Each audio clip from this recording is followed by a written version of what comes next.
mais je l'ai trouvé à travers vous. Je l'ai trouvé en faisant ces vidéos-là.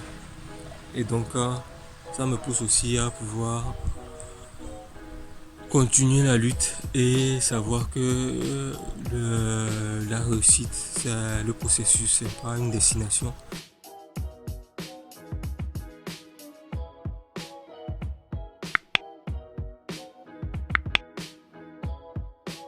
Voici ce dont je vous parlais tout à l'heure. Donc, on prend le sable de ça et on va venir remplir les deux boutiques en termes de remblai. Donc, c'est ça. Ici, on a déjà commencé par verser le remblai.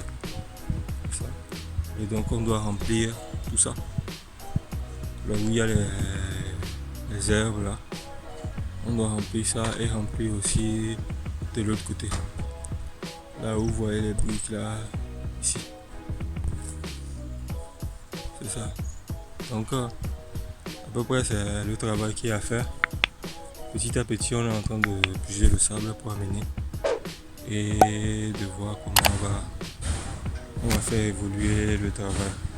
Bon, actuellement, vu que on est lundi aujourd'hui, on n'a pas vraiment d'ouvriers disponibles. Pas que d'ouvriers disponibles, mais bon, en fait, ce n'est pas dans leur prérogative de faire le remblai et tout ça. Donc il faut pouvoir trouver une façon de les intéresser. Mais le souci c'est que ceux qui sont en train de, disons, les ouvriers qui sont disponibles sont sur d'autres chantiers. Et le maçon qui gère le travail ici est sur d'autres chantiers, ce qui fait que le travail ralentit. Le travail est en train de ralentir parce que on n'a pas vraiment, disons, la gestion des ouvriers un peu compliquée. Pas qu'elle est un peu compliquée, mais je n'ai pas pris en compte le fait que il y aura d'autres chantiers sur lesquels il doit aller pour pouvoir aussi gagner son pain quotidien.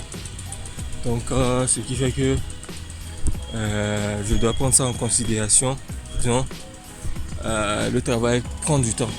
C'est-à-dire, vu qu'il n'est pas disponible, le travail prend du temps à se faire, à avancer parce qu'il est sur d'autres chantiers et en même temps, il travaille chez moi et tout.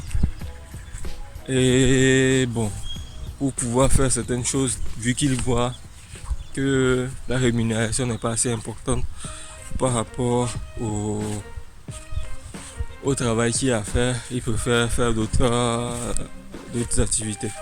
C'est à peu près ça. Donc c'est le problème auquel je me confronte, c'est-à-dire pas que forcément la loyauté des travailleurs, hein, mais bon, la disponibilité à faire les tâches pour lesquelles ils sont payés.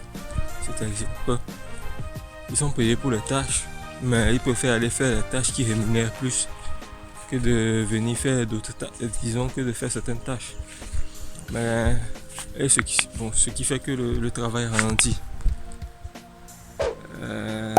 Ça, c'est problématique parce que j'ai bien envie que le travail avance vite. J'ai bien envie de tout faire pour que le travail avance vite. Mais les gens ne sont pas disponibles pour faire ça et ça perd du temps. Bon, là, c'est les fleurs que j'ai rapportées de chez moi. Les fleurs que j'ai rapportées de chez moi. Je vais planter ça ici. Pour pouvoir faire quelque chose de beau sur la patame ici.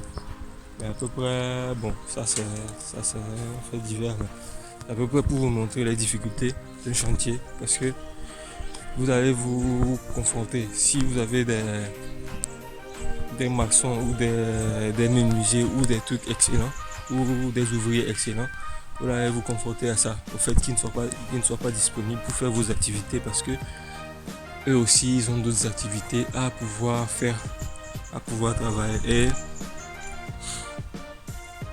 Et Claudel a dit, le docteur Claudel Noubissier de la Startup Academy a dit quelque chose, c'est que au final, ils ne deviennent pas, disons, ces ouvriers excellents en Afrique deviennent pas malhonnêtes, disons malhonnêtes, au fur et à mesure que ils sont enculés de travail. Pas parce qu'ils le veulent, mais parce que l'environnement et les circonstances les poussent à devenir comme ça. Donc il faut prendre ça en considération dans tous les travaux que vous faites, dans tous les travaux que vous initiez, parce que avoir des ouvriers loyaux prêts à travailler et avec les ressources dont vous disposez, ce n'est pas facile, ce n'est pas donné. Ce n'est pas donné parce que ils vont vouloir soit faire ce qui rémunère mieux, ou soit ne même pas travailler parce qu'ils se disent que la rémunération n'est pas assez conséquente, malgré que votre budget n'est pas ce que vous avez. Donc pour faire quelque chose, il faut budgétiser, ça c'est important. Mais d'une certaine manière, il faut aussi commencer, parce que c'est en commençant que vous allez pouvoir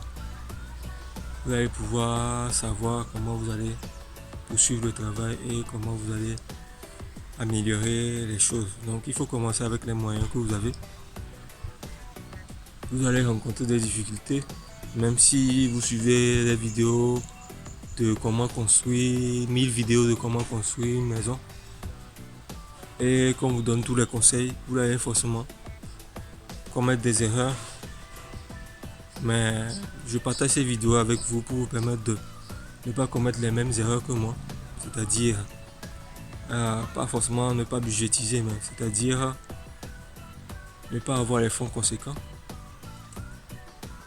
c'est-à-dire la programmation, c'est-à-dire trouver des employés loyaux, c'est-à-dire tout ça, vous devez pouvoir mettre ça en place avant de commencer.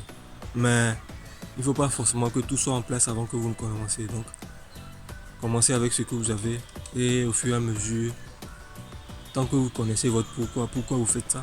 Moi, c'est d'abord pour conforter ma famille par rapport au bien immobilier que j'ai, parce que je fais quelque chose et que je vis là-bas. Mais aussi, je partage ces vidéos aussi avec vous pour que vous sachiez quoi faire et comment, disons, apprendre de mes erreurs et essayer d'éviter certaines erreurs. Voilà ça. En général, voilà. Bon, en gros, voilà pourquoi je fais cette vidéo là. Et pour aussi vous motiver à vous lancer dans l'investissement, l'entrepreneuriat et les projets qui vous tiennent à cœur.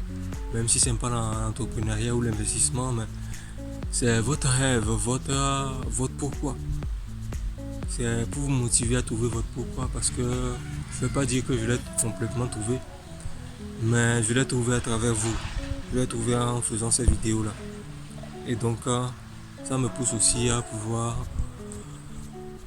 continuer la lutte et savoir que la réussite, c'est le processus, c'est pas une destination.